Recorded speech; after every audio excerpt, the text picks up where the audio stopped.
Okay, today is working on the Ford Focus 2015 again. So what happened today is when you drive in the freeway or higher speed, 60 70 mile per hour probably, and you feel a lot of vibrate, you know, from the wheel. So I look around, check all the bearing, and they are good. But one thing I find out, under the car, this car has been taken out the cover underneath it, okay, which is the low control arm. You see that? Low control arm brake on that bushing, okay, and this side on the passenger side, and also brake too. So both sides broke like this. You can drive no problem. If you have that kind of vibrated, then I would say look to this bushing right here. And this car is about 80,000 miles right now, and causing vibration. So today is going to replace the control arm, okay, both sides.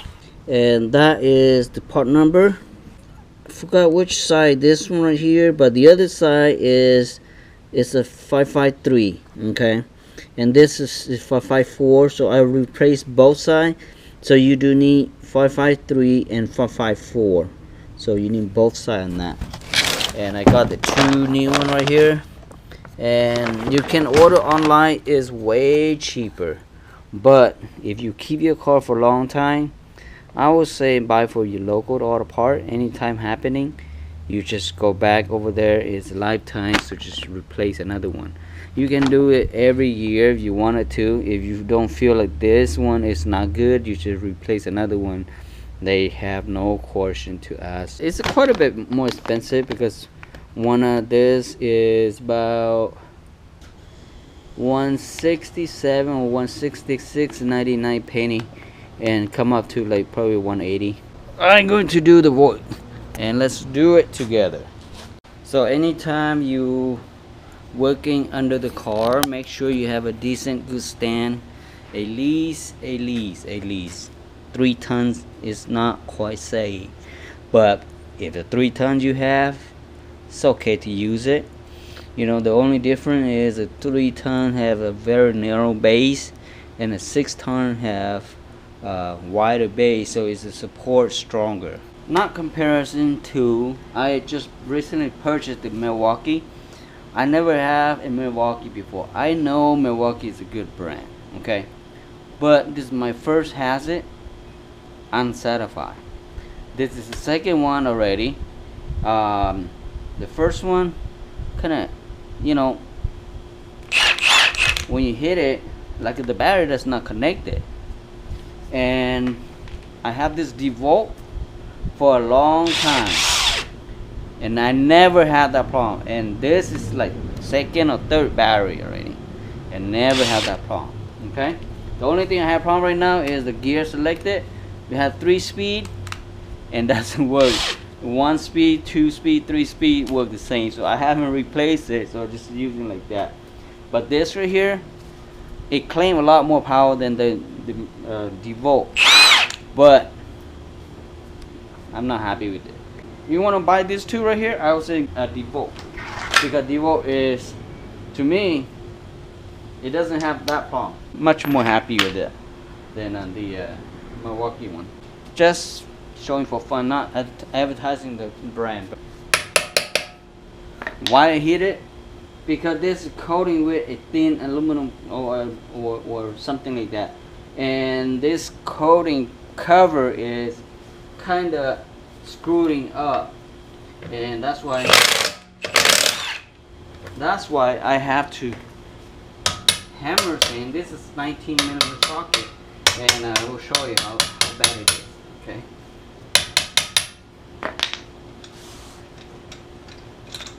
This is what I talk about. That cover right here, and been long time, so they kind of screw up inside here, kind of worn out.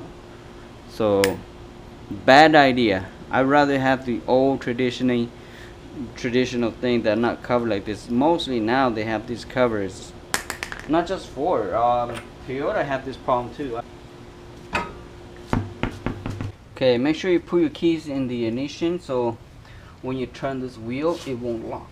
Okay, so it doesn't lock, so you can turn this wheel to this way, and then you can take the bolt down here easier. See this bolt right here, and that bolt is a clamp to this lower bolt joint right here. And this is socket number 18. If you're wondering what size this right here is, number T55. Okay, T55 will go to this right here, exactly fit. Okay, now this came off. Take out this, and then that should pop out. Okay, that is number 18. To get it longer, so I use the 18 closed box over there, and with the extended with this 21 extended like that, so I can push up. It's still too strong, too tight. So now I'm using the 26, which is extra long, to see if this lever works.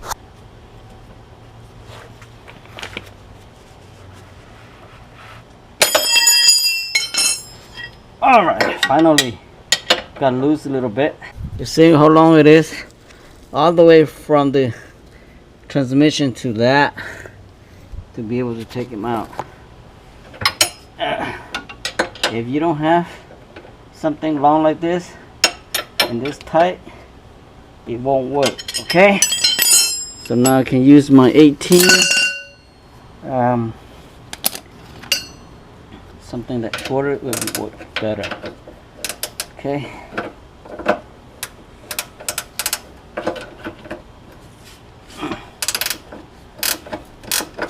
I don't know why this AC line had to be on the way.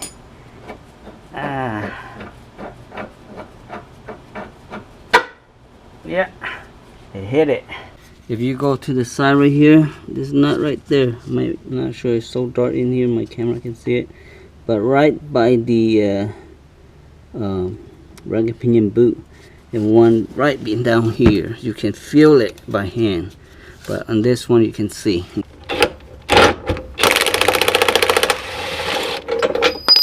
Now it came off. On this, the back here, you just slide to the slot right here and hold it by just little hand there, and then you can crank it up with the power tool or hand tool. Okay, that's it. Okay, and that came off. Good thing have a little room right here. Popping that like right here, and then come off just like that. I'll remove this cover out.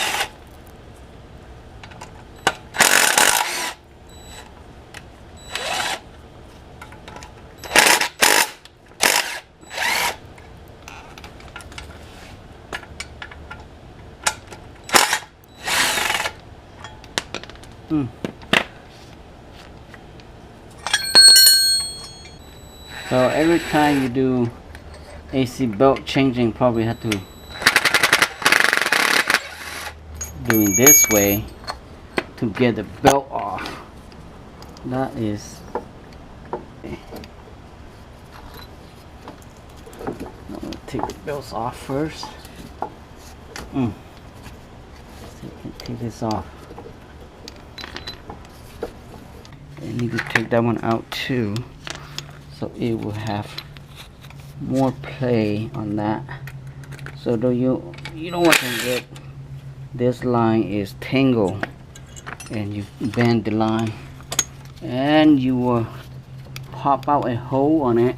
Also disconnect the power right here also, and detach the line that holding this right here. Okay, you pop this lines up, or you can unscrew the 8mm right there, but I'm gonna just pop this holding right here. Okay, so you come into the passenger side here, you just detach this right here from that, and now this compressor have room to drop. So now you have room to play, so you can drop this bolt from here. So you see that? Okay, that is pretty not smart. Why don't you have to do this to mechanic like me or any mechanic out there? Okay, because they want more time on the repair, isn't it? That's why. That's okay, it's not that difficult to do it. Everybody can do it. We born to work like this, so we know how to take this out. No problem. Not crying, baby. Okay, that bad boy come off. See that whole cut? Almost everything break off. Okay, so this two completely break off, and that starting to almost done already, and this one touched the middle already too. So that's what I have, you know, causing car vibrating. The bushing still good, a little bit play right here, shouldn't have this much play, but you know. Okay, let's put the new ones in. New one just pretty much reverse while you're taking out, so which is, it's not that difficult to take them out. So you have to play around with it to make sure everything fit. Okay, basically you just fit it on this side first, like that. Pound a little bit on the bottom, and it just go right in. Then lock it in with the pin. Okay, what's my pin? Just put the pins in. Or you can leave it like that for right now because you have some play. So using a screwdriver to help pushing and get it fit in there. So now it's fit. The sway bar is sit on top of that, so I had to take out the sway bar linkage to have some play right here, otherwise it can't slide in. Okay, unless you have two people, you one pry it out and one's hammer in. I think that only way to get that. So but I'm going to disconnect the linkage up here. You have to have one of this to hold it, and this it's a 5, so I think it's an E5 or something like that, so I'm not sure. And this is socket number 15. Okay, so holding by socket number 15. Do it. So as soon as you do this, you can lift this, or you can slide the lower. You can slide this like that. Okay, so now slide in. Easy, isn't it? I got this screws in already. It's easy, this one, but this one right here, you can see that the hole is sliding right here, but the top's not. It's in, so you can come back here to put the nuts from up here. So I don't think my camera can see it, but you know what you do here. Okay, so I don't have to be recording every single thing. And okay, so you got everything nut on top. You can use your hand tight or impact like me. Okay, so the nut had to be held in place, otherwise it keeps spinning. So I'm going to do the same thing using a wrench like this. You let the 13 holding this the compressor, so you can put the 10mm bolt in. Okay, so it will holding everything for you. Make sure it's tight. That's tight enough already. and this is aluminum, so you don't over tight. They will strip, and then you will screw up. On the passenger side here, take me less than 20 minutes. I think it's like 15 minutes only, and I got done already. And the only thing left is right here. That's it. So passenger side is difficult because you have to remove the AC compressor, and it's not that extremely difficult, but hey, the bolt that on that bolt right there, if the AC is not right there, the whole the two low control arm, it should less than 40 minutes you should done. But of course the other side is AC compressor is on the way, so take it longer, but it's not extremely difficult. And remember to using jack to support right here. That will get you in and out easy. Okay, and make sure loosen the tie. Preferable to losing this linkage right here, so you have room to slide the mounts in. Okay, all right, thank you for watching, and please help me subscribe. And you have a question, just give me a write me a message. I will respond back to you, and please help subscribe first. Okay, it's like you taking your car to mechanic, they inspect your car. $150 is cheap, right? But here it's free, so just put you a subscribe to it. You don't watch my future video, that's fine, but just get a number for me. That is a plus. All right, thank you for watching. Bye bye now.